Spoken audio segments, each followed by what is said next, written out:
Hi and welcome to School Shorts with me, Melissa Chan Green, journalist and mum of two, with a special episode about the power of education with Felicity Powell.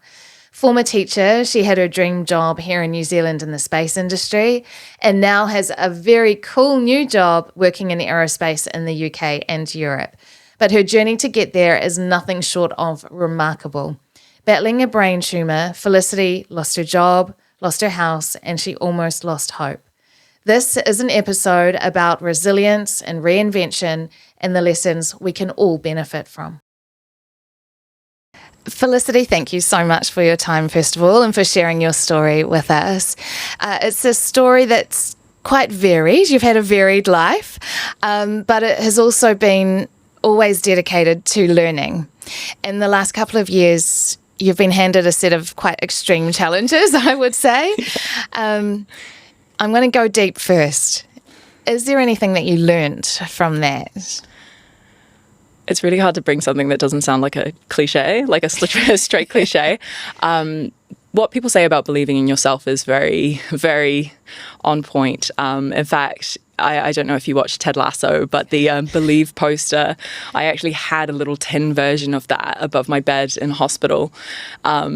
And I think definitely over the last couple of years, the number one thing that I've come back to is belief in yourself makes all of the difference. A very wild difference. We'll get into this a bit more later too, but was there ever a time you didn't? 100%. In a few different realms, I think when I was dealing with the medical system, I was so lucky that I had an amazing GP. But when you're constantly being told by medical professionals that there's nothing wrong with you, they're not really listening to you when you're telling them about your symptoms. Even when I went to see the neurologist and he kind of took one look at me and said, "You seem fine," and didn't even want to give me an MRI. There were a lot of times, and that was at the end of almost a year of fighting to have some kind of diagnosis or some kind of test done. I started really thinking to myself, am I making it up? Am I not actually experiencing these things? And they were pretty extreme symptoms, I was quite sick. But yeah, there was many times, but I'm so glad that I stuck with it. And I did believe in myself in the end. And I was so super lucky with the amount of people that supported me. And yeah.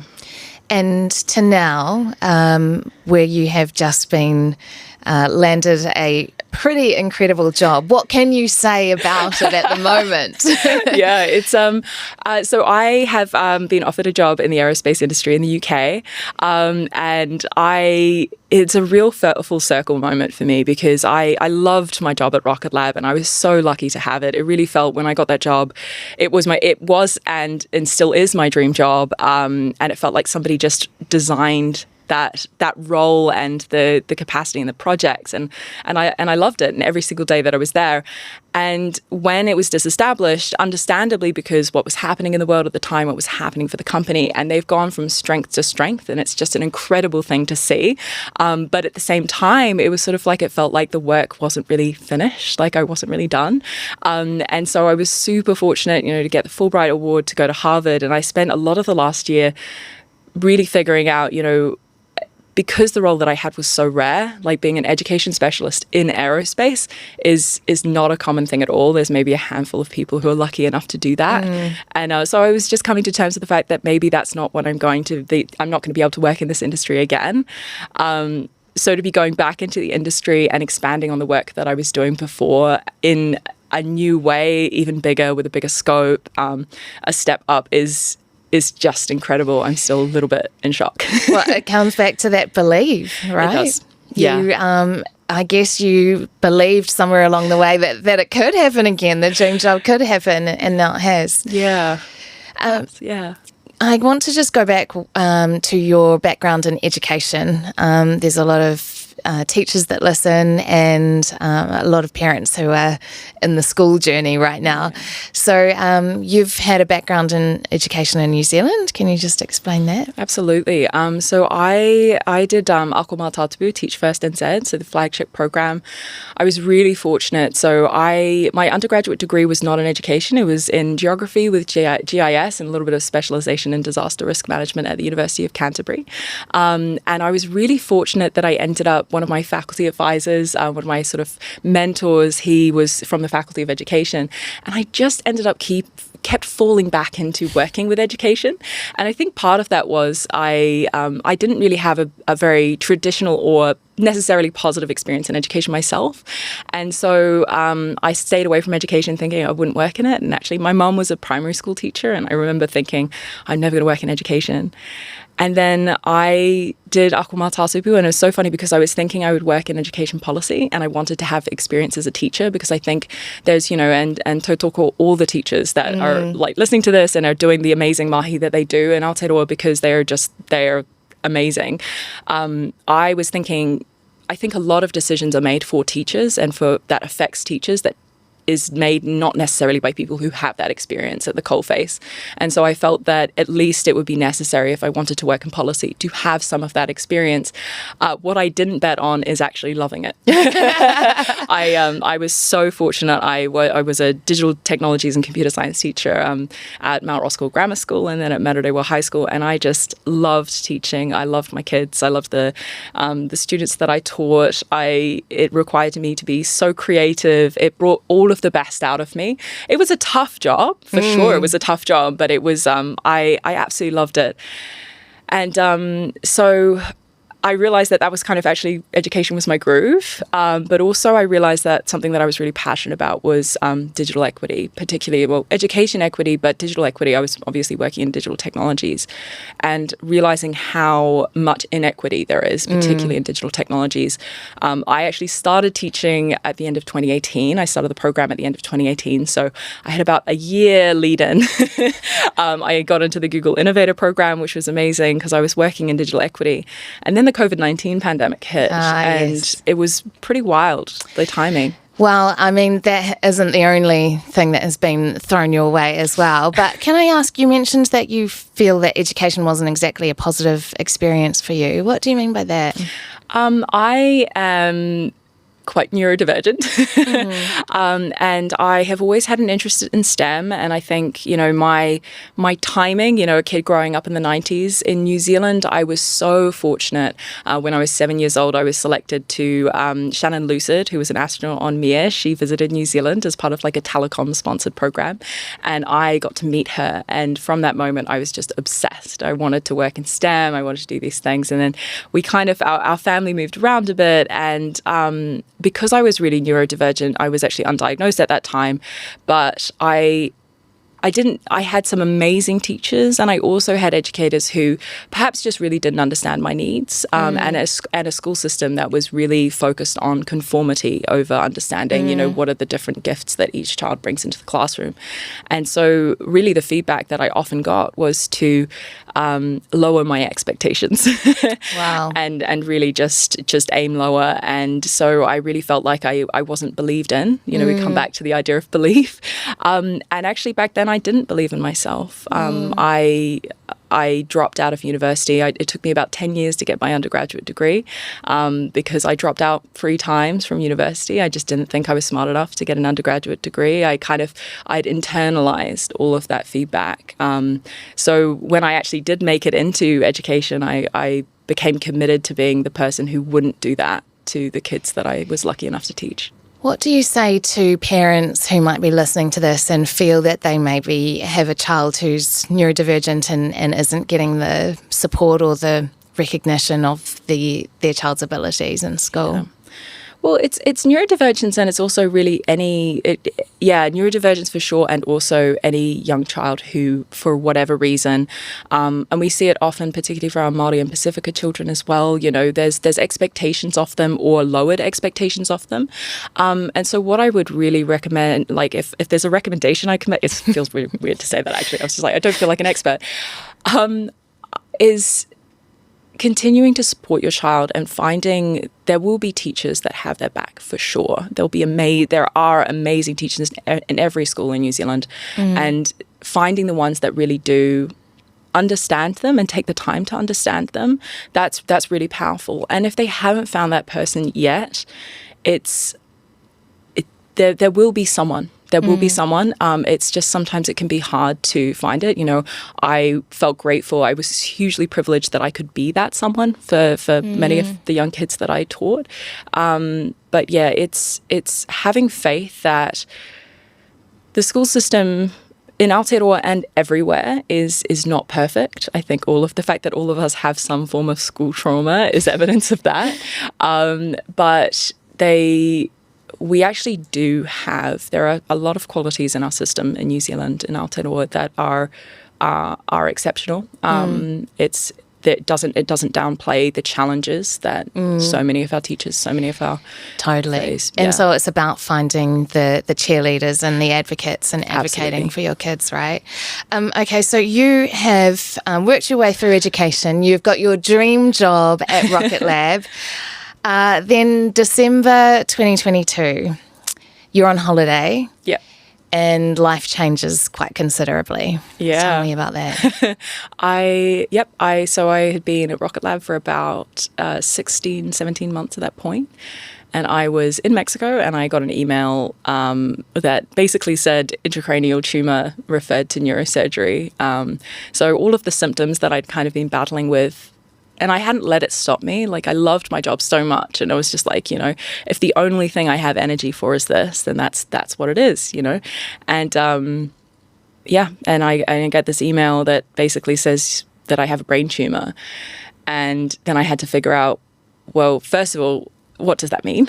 Because, you get an email that tells you, because it was essentially they changed my medical records. They probably would have tried to give me a phone call, but in fact, I think it recommended in that in the file to do it face to face.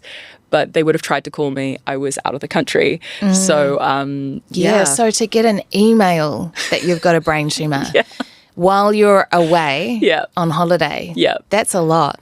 It was a lot. When it was happening, it was very surreal. Obviously, very surreal, but I actually feel really grateful that I had that time, because it allowed me to process the potentials of what was happening and actually come to terms with that before I had to break the news to my family. Because something that often it's difficult to describe, but when you're the one affected by an extreme medical event or something, you have the luxury of being in control of how you deal with it, right? And it's actually really hard on the people around you, because they don't have that luxury. It's sort of like it's happening to you. And so there's a certain amount of power in that when it's happening to you. It's just like you can feel a little bit more in control of it. So it allowed me to come to terms with it, so that when I did share the news with my family, because we really didn't have a lot of information, and because we had to wait a long time for more information. So it did change significantly. And then you had a change with your job. You basically lost your job with Rocket Lab, and it impacted on your life in terms of where you were living as well. Tell me a bit about what was going on and how you were feeling in this time. So when I came back from Mexico, I was kind of in business mode, like project manager mode, in that I was like, well, I've come this far. Like, I've had a brain tumor, obviously, in my head for at least a year now, because I had the symptoms for that long, and it hasn't stopped me. And so really what I was looking for is that, I still had all of these projects. We actually had a couple of large projects that were on the horizon that were due to launch. And so I kind of switched gears and was like, what would it take to automate these systems so that if I die, or if I have to go for surgery and I'm out for, at least 6 months, then at least these programs can continue without me. Hang on a minute. So you thinking, I might potentially die, but I just want to set up these programs for our classrooms so that they continue if I'm gone. That is not what most people would be thinking. The thing for me is, it was like, I had the luxury of a legacy. Like, how many people are working in their dream job, and when they're faced with something that may kill them, actually can look at their life and be like, you know what, I did good. Wow. I landed where I wanted to. I didn't have any regrets. That brought this huge amount of peace to me, that I was like, I love what I'm doing. If I die while I'm doing this, I'm going out doing what I love. And that was a huge comfort. And so for me, it was sort of like, yeah, perhaps it was a little bit too practical. But I was just thinking, if this is the thing that I leave in my time on Earth, then I'll be happy with that. The other decision that you made, which a lot of people probably wouldn't make, is that you've just been, found out that you've got a brain tumor. You've lost your job. You've lost your home, and then you go away. You travel up to China, and I think you went to multiple places, didn't you? What was the reason behind that? I think that's a perfectly reasonable thing for people to do. The thing was, I thought when I got that diagnosis, I obviously wasn't given a huge amount of information, so I did a lot of research myself. And I think I made the joke earlier. There's, don't Google your symptoms unless you do actually have cancer. Yeah. Because sometimes it can be really reassuring if you're looking for the best case scenario. So I was doing all of the research on, what's the best type of brain tumor that I could have, and what's the most straightforward treatment option, and so I'd already kind of come to this conclusion. I was like, right, well, probably the best outcome is resection, not radiation therapy or chemotherapy, and so I'm going to have to prepare for having a craniotomy and all of these things, and that was not. Initially, there was not the same level of proactivity from the medical system, which understandably, they are very, our health system has a lot of challenges, incredible people working in it, and I do really want to champion that. But understandably, if you've got somebody who has a brain tumor in their head, but they're walking and talking, versus somebody who has something that's quite far advanced, they're going to prioritize somebody with a more far advanced brain tumor. And so nothing was being done. And I was supposed to have a follow-up scan to see how fast it was growing. That didn't happen. All of my appointments kept slipping. And so I was kind of stuck in this purgatory of just, what do I do? I don't have a job. I don't have a home. Nobody wants to deal with this, but I can't stop the fact that I have these symptoms that are really debilitating. You can't really look for a job when you know that you have brain cancer, because how do you say that to a future employer? And so I was in this situation where I was like, well, I'm going to try and learn how to live with this. I'm going to try and learn how to live with this tumor. And one of the biggest issues that I had was I had balance issues. I really just... The sensory impacts, because the tumor was in my cerebellum, the fine motor skills impacts they were the ones that reminded me all the time that I was living with cancer in my head. Yeah. And so I was like, well, I'm going to go to China. I'd actually been there in 2018 to learn Shaolin Kung Fu in a traditional martial arts academy. And it was also kind of timing. It's actually quite cheap to do. So, it wasn't going to cost me a huge amount of money. My shifu was still there. And so I got this email. They'd just opened the borders after COVID. And so I was like, you know what? I've got to use the time up, and perhaps this is going to bring me some confidence and just give me a little bit of a break from what's gone on. And so, I went away for 3 months. Kung Fu. To do Kung Fu. Which is hard with a brain tumor. Yes, I imagine it's hard without a brain tumor too, to be fair. Yeah. Okay, so then you do make a decision to come home and remove the tumor. What is that process? What does that look like in terms of having that surgery and then building yourself back up? What impact does it have?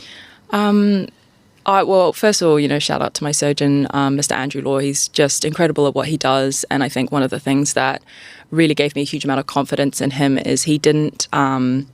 Whereas many medical professionals had held forth on information, at one point I had to OIA my own medical records because I didn't think they were telling me everything, and turns out they weren't. But he was fantastic. He was fully transparent. He explained what the risks were, what his thoughts were on, and at that point, the decision was down to me. It was basically, there was a chance neuro-oncology had seen the scan and said that it could be cancer. So really, the sooner the better to get it out. But then it also was in a pretty awkward position that could have actually been quite high risk. So once the decision was made and the date was set, I think for me, just as the rest of my life has been about learning, I just became a little bit obsessive. I started reading a lot of books about memoirs of people who had neurosurgery, neurosurgeons' memoirs. I was reading a lot of peer-reviewed journals, and it became this project of just okay, what are all of the things that I can do to maximize my chances of healing from this? And yeah, and that kind of kept me busy, and it helped me deal with the existential crisis of it, because also, I had to go to have a meeting with a lawyer and have a living will written out. At which point is your quality of life reduced enough that you would not want to continue? Wow. And, executive power of attorney. And, my parents are champions, because they stood by my side through all of that and were completely game and strong about it. They didn't make it about them. They were such an amazing support system. And I also, Zoe and Fawn, my good mates, they were also by my side. I had incredible people around me, and I was making these decisions, but it just felt, I had a village around me, so I was able to do it. And so, so really the preparation part was a lot of learning and a lot of reading. And then also coming to terms with whatever happens on the other side of it is going to happen. And being at peace with the decision that I made. And I was super lucky. I came through it. The tumour had really clear margins, which meant that they didn't have to compromise any healthy brain tissue to get it, which is huge in and of itself. Super, super lucky. Because it had such clear margins, I didn't need to have radiation therapy or chemotherapy. So I was extremely, extremely lucky. And then, it's 6 months of pretty intensive recovery. Yeah, you have six weeks, sorry. You've written that you had to concentrate on surviving for those 6 weeks, but then you decided to start living again. What's the difference? What was it that made you think, I'm going to start living? It's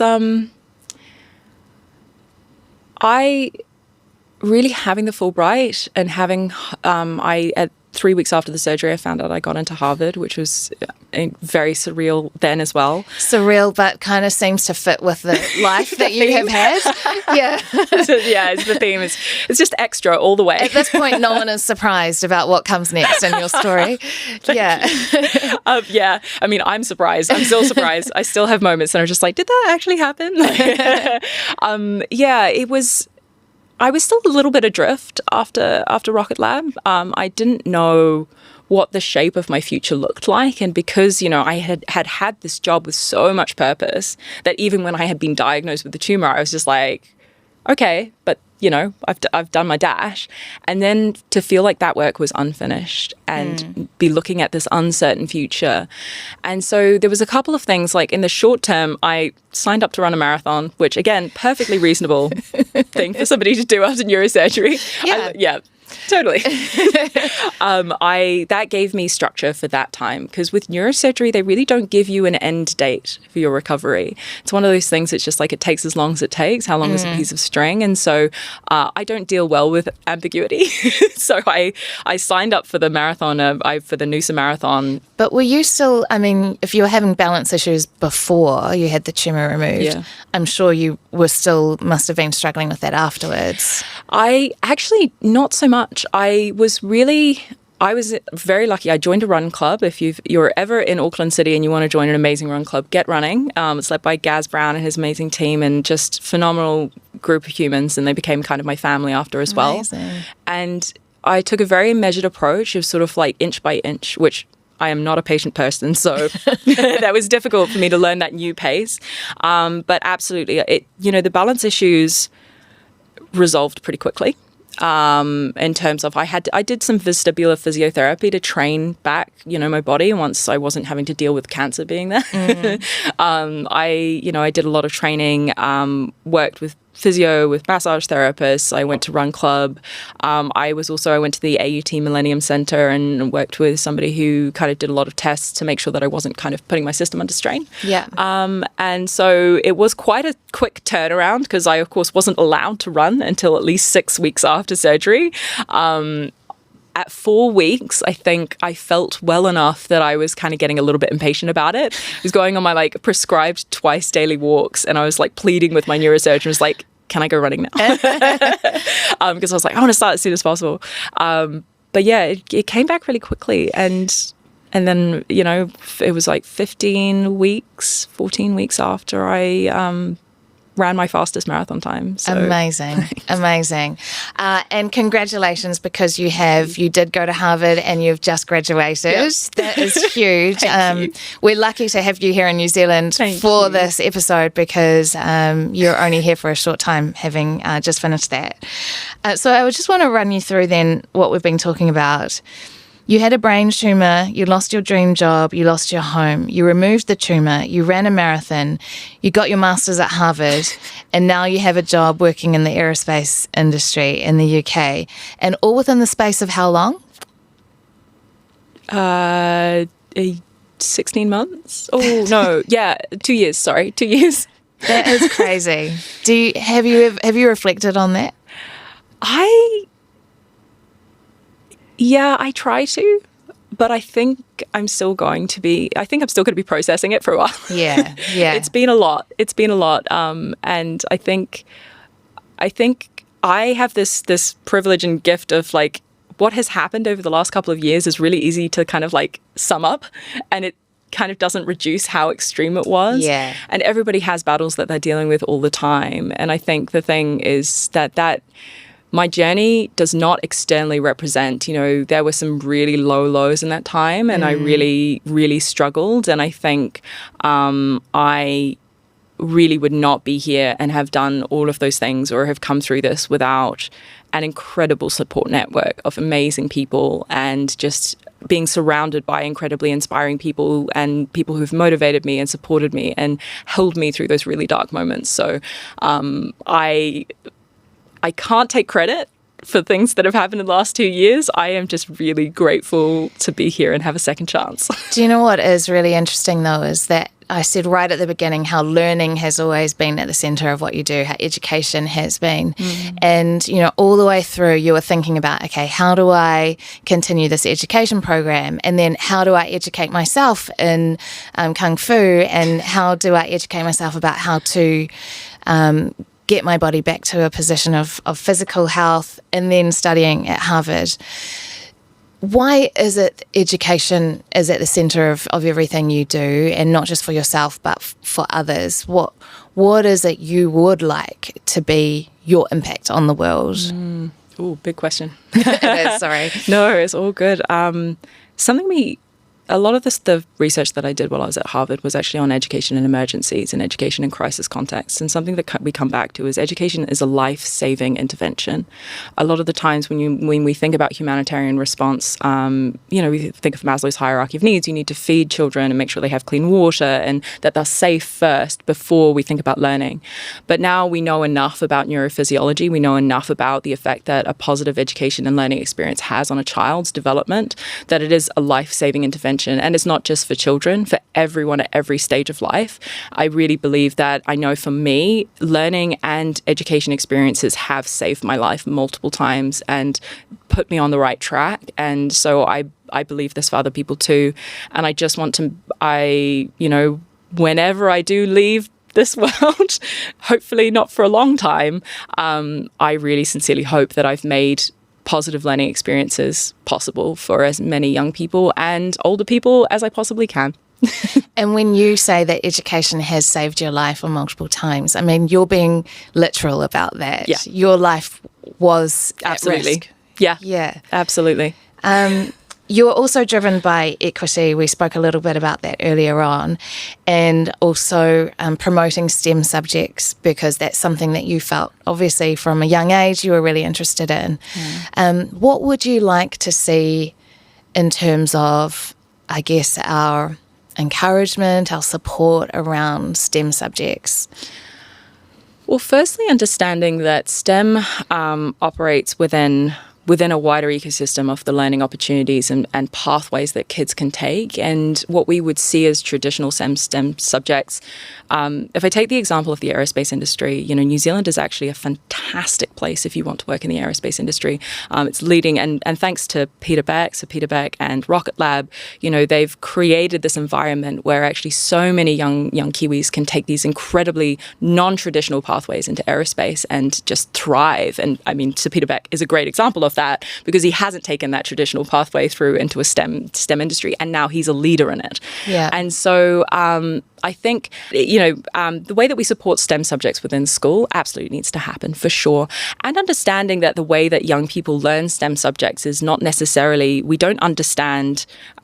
not necessarily going to understand who is going to thrive in a STEM subject area just by the way that they present in school. I think that's one of the tragedies, is that we probably have a lot of amazing innovators and STEM geniuses in Aotearoa who, perhaps because they didn't necessarily fit with the way that STEM subjects are taught traditionally in school, that they have dropped out of that pathway. And it's making sure that they find all of the ways that they can thrive and find their way into that, so that they can bring their different perspectives and their genius into, solving many of the challenges that we are all facing, but particularly in Aotearoa. So that's a big thing for me, and that was a big focus of my work at Rocket Lab, was making sure that young people know that the most important thing is them figuring out what they love, and what brings them is the world's deep hunger and their deep gladness. And they have all of what they need. Their brains are capable of so many more things than we can imagine, even in our education system. But it's really just helping them find, if the traditional method of learning is not necessarily working for them, is to stick with it and find what works for them. What you're saying is apply it to your own interests and your backgrounds. I guess, everybody brings that different experience, which is what is so cool in terms of the innovation that can have in STEM subjects, because we all have this unique experience we can bring to it. And and one last is it's also never too late to change course. I think one of the things that I don't often talk about is I actually applied to Harvard out of year 13. I wanted to study at Harvard. I actually applied to Princeton as well. I was looking to study plasma physics, and I didn't have this belief in myself. I really hadn't figured out what my groove was, even though I knew that I really wanted to work in the sciences. And now I work in a peripheral way in science education and STEM education. And it is never too late to change course, as if you think that you've gone down a route, not necessarily because it's something that you love, but because you think of what other people expect of you, or maybe a young person hasn't had the belief in themselves to follow something that they actually genuinely love.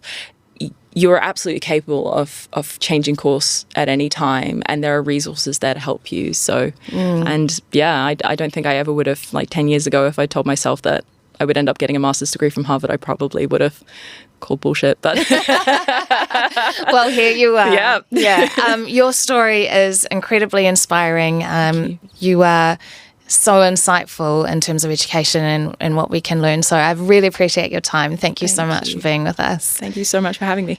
Thanks so much for tuning in today. If that topic was helpful for you and you'd like to hear more, please do like and subscribe. It sends me that feedback. School Shorts is all about supporting busy parents who want their children to thrive. Follow on social at SchoolShortsNZ for fun ideas, helpful resources, and exclusive giveaways.